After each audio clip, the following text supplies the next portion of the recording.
48 घंटे के भीतर भीतर देखिए हुआ क्या, पता भी सबसे नहीं आगे था। था रेस में। तो चलिए, भारत के श्रीलंका दौरे का ऐलान पहले ही हो चुका था, लेकिन एक चीज जिसका हर किसी को इंतजार था वो अब क्लियर हो चुकी है। इंडियन क्रिकेट टीम की घोषणा हो गई है। हेड कोच बनने के बाद गौतम गंभीर ने पहली बार अपनी अगुवाई में चीफ सिलेक्टर अजीत अगरकर के साथ मिलकर इस T20 दौरे के लिए, बाद में वनडे भी खेला जाना है, तो उसके लिए टीम की घोषणा की। और सबसे बड़ी बात जो निकलकर सामने आई, जिसका पिछले 48 घंटे से अनुमान लगाया जा रहा था, कयास लगाए जा रहे थे कि हार्दिक पांड्या की जगह सूर्य कुमार यादव को कप्तान बनाया जाएगा। 48 घंटे पहले किसी ने यह नहीं सोचा था कि वर्ल्ड चैंपियन जो T20 वर्ल्ड कप का हीरो था, लग रहा था कि अब रोहित शर्मा के बाद में हार्दिक पांड्या कप्तान बनेंगे। अचानक ऐसा क्या हुआ कि सूर्य कुमार यादव न सिर्फ रेस में आते हैं, नाम उनका चलता है, खेल हो गया, कप्तान बन गए। एक्चुअली वाकई में खेल हो गया। हार्दिक पांड्या को भी इस बात का भरोसा नहीं रहा होगा।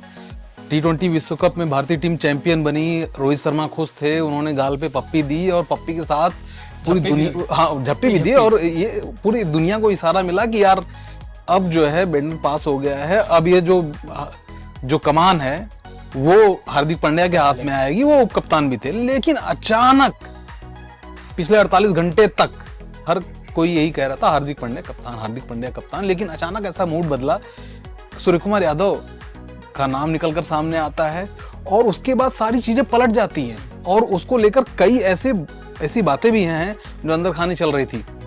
हम लोग, जाहिर सी बात है कि कई बार कई चीजें मीडिया में पूरी तरीके से खुलकर नहीं आती हैं, लेकिन अंदर चलती रहती हैं। वो ऑपरेशंस क्या थे कहते, इस पर चर्चा करेंगे, लेकिन जो ये शौक है हार्दिक पांड्या के लिए, यकीन मानिए बहुत बड़ा शौक है। बिल्कुल बहुत बड़ा शौक है, लेकिन कई एक वजह नहीं है नित्यानंद इसके पीछे, मतलब बहुत सारी वजहें हैं। और क्योंकि सबसे बड़ा रीजन तो यही है ना, फिटनेस। मतलब हमने देखा कि चैंपियंस ट्रॉफी में जब इंजर्ड हुए थे पाकिस्तान के अगेंस्ट में हार्दिक पांड्या, पीठ की उनकी जो इंजरी थी, उसके बाद से फिर उबर ही नहीं पाए। पिछले बार 2023 का जो वनडे वर्ल्ड कप था, जो भारत की मेजबानी में खेला गया, टखना उनका मुड़ता है, एंकल ट्विस्ट होता है, मोहम्मद शमी टीम में आते हैं। वो एक मोमेंट था जिसकी वजह से वो न सिर्फ वर्ल्ड कप से बाहर हुए, उसके बाद में फिर लंबे समय तक ग्राउंड से बाहर थे। वापसी करते हैं बतौर कप्तान मुंबई इंडियंस IPL 2024 में, फिर इंडियन टीम में भी आ रहे हैं, लेकिन सिर्फ लिमिटेड एडिशंस के लिए, यानी कि सिर्फ T20 खेल रहे थे। अब रोहित शर्मा जब संन्यास ले चुके हैं, तब एक ऐसे खिलाड़ी की जरूरत थी मेरे ख्याल से जो न सिर्फ कप्तानी करे बल्कि एक लॉन्ग टर्म में आपके पास में जाए, क्योंकि गौतम गंभीर नए हेड कोच आए हैं और जो सबसे बड़ा टारगेट होगा वो अगला T20 वर्ल्ड कप होगा, जिसका को होस्ट है इंडिया। तो शायद वो एक दिमाग में रहा होगा गौतम गंभीर के, टीम मैनेजमेंट के, अजीत अगरकर के, जय शाके के। फिटनेस मेरे ख्याल से हार्दिक पांड्या बहुत गच्चा वहां पर खा गए और गेम हो गया उनके हाथ। बिल्कुल, देखिए एक सबसे इंपॉर्टेंट बात आपने बताई, लेकिन अगर आप पूरे सिनेरियो पर अगर नजर डालेंगे तो सिर्फ एक वजह नहीं है, कई वजह। फिटनेस सबसे महत्वपूर्ण मुद्दा है कि अगर आप टीम में होते हैं और अनएक्सपेक्टेड तरीके से जब आपकी टीम को बहुत ज्यादा जरूरत है, तो उस वक्त आप चोटिल होते हैं, तो ये बड़ा झटका होता है। और किसी भी बड़े टूर्नामेंट में, खासतौर पे ICC टूर्नामेंट में इस तरह से चोटिल होकर बाहर जाना, उसके बाद ठीक है मोहम्मद शमी आया, उन्होंने लगातार विकेटें ली, एक तरीके से फायदा हुआ भारतीय टीम को, लेकिन हो सकता है कि फाइनल में हार्दिक पांड्या होते तो ज्यादा फायदा मिलता। वहां पर बल्लेबाजी हमारी चरमरा गई थी, तो ये फॉर बट की बात है। लेकिन एक जो फिटनेस है, उसके अलावा अगर दो और बातें अगर आप जोड़ेंगे तो देखिए, एक सबसे बड़ा होता है एटीट्यूड खिलाड़ी का। ठीक है, हार्दिक पांड्या लगातार डोमेस्टिक नहीं खेल रहे थे और उनकी वजह से कई और खिलाड़ी इन्फ्लुएंस हुए। सिर्फ रेड बॉल तो नहीं खेलते ना, मतलब रेड बॉल के जितने भी आपके टूर्नामेंट है, रणजी ट्रॉफी को, जितने बड़े टूर्नामेंट है, रणजी ट्रॉफी, दलीप ट्रॉफी, बड़े टूर्नामेंट खेलते नहीं। इनफैक्ट व्हाइट बॉल के जो हमारे डोमेस्टिक है, सैयद मुश्ताक, वो भी नहीं खेलते हैं हार्दिक पांड्या, सिर्फ एक ही फॉर्मेट में खेलते हैं। इवन भारतीय टीम के लिए टेस्ट भी नहीं खेलते, टेस्ट तो जमाने हो गया उनको खेलने के लिए, और सबसे बड़ा रीजन यही है फिटनेस। हाँ, और ये देखिए दूसरा रीजन ये है कि आपका एटीट्यूड क्या है, और तीसरा सबसे जो इम्पोर्टेंट रोल होता है एक कप्तान के तौर पर, टीम मैनेज कैसे की जाती है।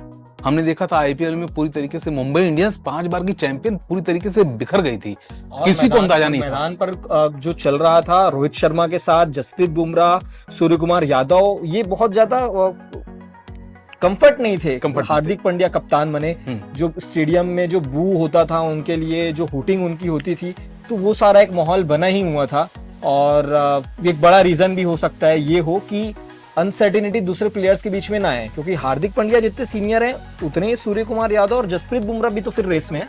नहीं, और उसके साथ साथ एक चीज और, प्लेयर्स भी फीडबैक देते हैं जब भी उनसे टीम मैनेजमेंट बात करती होगी कि भाई ठीक आप क्या चाहते हो, आपको कौन अच्छा लगता है, स्किल किसकी अच्छी है, कौन मैनेज अच्छे से कर सकता है, तो वो भी अपनी राय रखते होंगे कि देखिए मुझे ये खिलाड़ी अच्छा लग रहा है या इसलिए इनको हमें मौका देना चाहिए।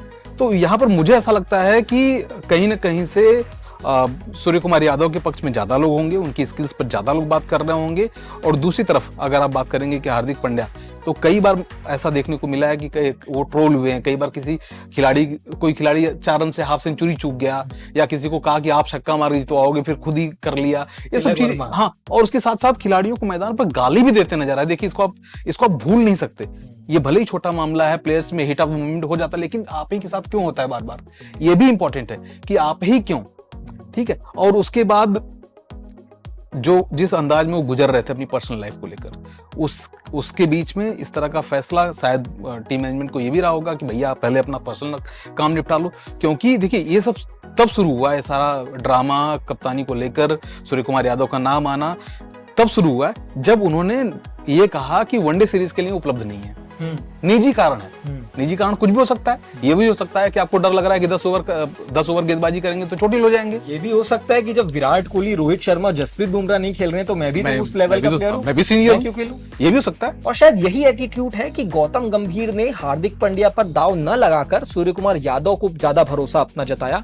एक रीजन ये भी है कि सूर्य कुमार यादव और गौतम गंभीर का पुराना कनेक्शन भी है।